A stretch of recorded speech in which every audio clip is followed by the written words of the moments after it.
కాలువ భారీ వర్షాలకు ఉప్పొంగి ప్రవహిస్తుంది. దాదాపు 20-25 మీటర్లున్న కాలువను పూర్తిగా కూడ్చేశారు.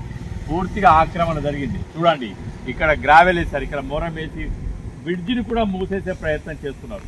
అక్కడ బ్రిడ్జి చూడండి, ఆ బ్రిడ్జి దాదాపు మూతకు గురవుతుంది.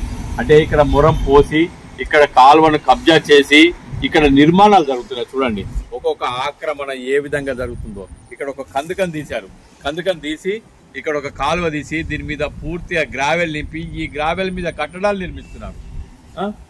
ఈ కాలువ ఇంత దారుణమైన కబ్జాకు గురవుతున్న ఇరిగేషన్ శాఖ కనీసం ఎఫ్టిఎల్ బౌండరీలు, ఇది బఫర్ జోను, ఎక్కడికి హద్దులు పెట్టాలి, ఏం చేయాలనే కనీస బాధ్యతలు కూడా నిర్వర్తించని ఇరిగేషన్ శాఖ ఈ జిల్లాలో గాఢ నిద్రలో ఉంది.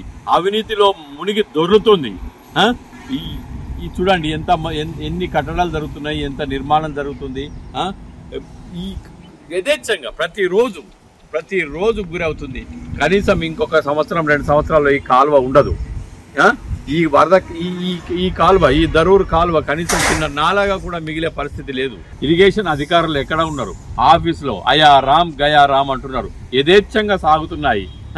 దళారులు, భూ కబ్జాదారులు, రాజకీయ నాయకులు కలిసి పూర్తిగా నాలాలు, కాలువలు అన్ని మూసేస్తున్నారు. జిల్లా కేంద్రం అయిన తర్వాత నాలాలు పూర్తి చేసి, కాలువలు పూర్తి చేసి ప్లాట్లుగా విభజించి అమ్మేస్తున్నారు. దీన్ని అంత ప్రేక్షక పాత్ర వహిస్తున్నారు. జిల్లా ఉన్నతాధికారులతో పాటు ఇరిగేషన్ శాఖ అధికారులు కూడా ప్రేక్షక పాత్ర వహిస్తున్నారు.